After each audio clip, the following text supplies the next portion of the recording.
What's up guys? It's me again, Rowena Sulven. Tayo na at magkaroon tayo ng refreshing to this new year.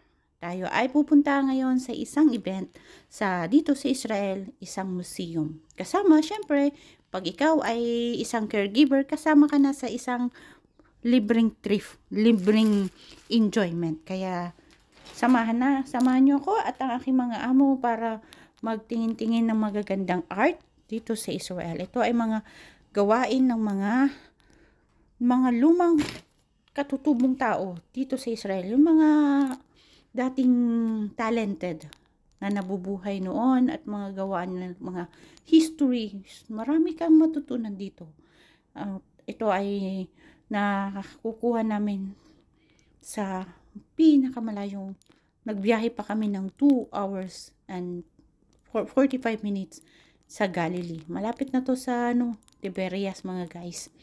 Kaya hindi biro ang pagbiyahe, kaya enjoy the view and enjoy the new learning of life. Eto mga guys. Kasi ito yung istorya ng kung paano naging malakas yung istorya ng mga magagandang paint ng mga malalakas na tao. Yung mga ito, high-tech na ngayon, yung mga gumagalaw ang mga yan. May 3D na, nanonood sina lolo, yan, sila lola. Kaya nakaka-amaze, nakakatuwa. Kung ano yung mga buhay ng mga dating iba't ibang bansa din, kagaya ng Morocco. Yan makikita namin dito.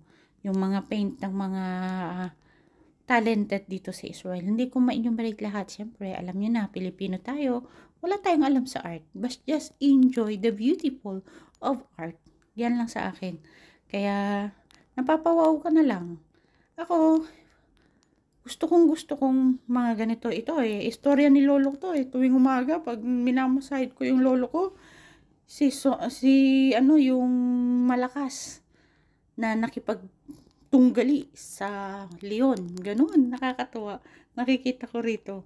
Kaya gustong-gusto ni lolo ko pumunta sa mga ganitong bagay, ganitong event. Saka siya ikukwento sa akin ito yung mga pamilya niya. Nakakatuwa, nakaka-amaze. Kaya sige lang, enjoy the moment lang. Kaya samahan nyo. Maganda rin ito guys, display sa bahay, sa wall, di ba? Yung mga panahon ng Kastila sa atin, mga nakaka-amaze silang gustong-gusto nila yung mga ganito. May mga design, nagdadagdag ng more colorful sa bahay natin. Kaya, ang nito, malawak, malaki. Malaki itong museum na to. Ka talaga. Maraming klase, may gawa sa kamay, may gawa sa... Siyempre, lahat naman gawa sa kamay. Ang ibig kong sabihin, yung mga tinirintas ba? Gawa. Madaming mga culture.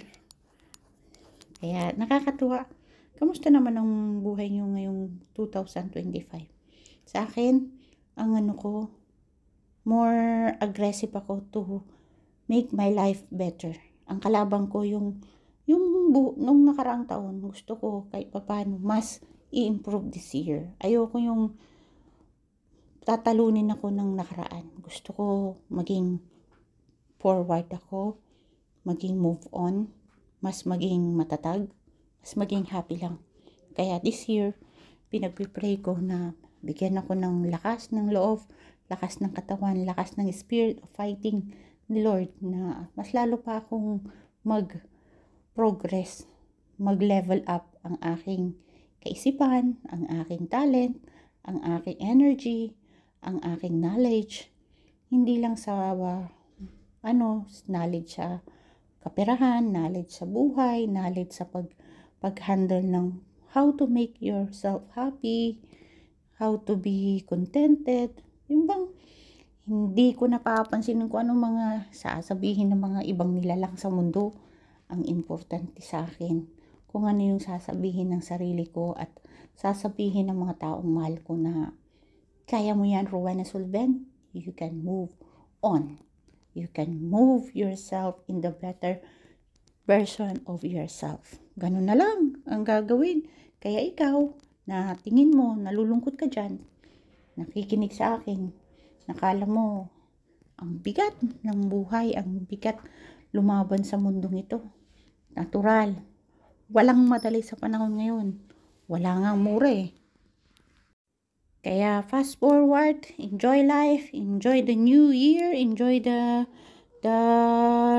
happiness. Kaya relax lang mga guys. Go, go, go sa go. Ito si Rowena Sullivan, ang inyong kaibigan na nananatiling maging positive.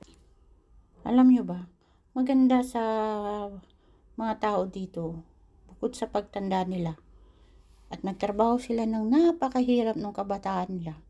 Ngayong senior citizen na yung mga iba rito, nag-i-enjoy na lang. Kung ganito ang gusto kong buhay. Nag-i-enjoy, pupunta saan man nila gustong puntahan, matutulog, gigising sa anumang oras nilang gustong gising, matutulog kahit na late na, yung mga ganyang pensioner, yung hindi mo iisipin, may nag-aalaga sa'yo, may binabayaran kang mag-aalaga na 24 hours, hindi mo na kailangan maghirap, magtrabaho. Ganitong buhay, napakaganda. Kasi, hindi mo abalahin yung mga anak mo. Hindi mo abalahin yung mga mahal mo sa buhay. Gawin nila yung gusto nila, ikaw din. Gawin mo yung gusto mo. Freedom ba? Kaya guys, huwag kang matakot. Abutin mo ang gusto mong abutin sa pangarap mo. Gawin mo ang gusto mong magpapasaya sa'yo. Kaya ganyan tayo. Maging masaya at maging model natin yung mga taong nagtatagumpay. Ako, sila, minsan, lagi ako nagtatanong, anong ginawa mo sa buhay mo at ganito ka kasaya ngayon, yung mga hindi ganun masaya, kontento ka sa buhay. Sabi nila, matututo ka sa mga taong nakaranas na. Kasi sila mismo ay mga buhay na pagpapatunay na naging successful, naging mas makabuluhan yung buhay nila. Kasi bakit ka magtatanong dun sa mga taong hindi pa nakakaranas, makaabot ng mga ganong katagumpay?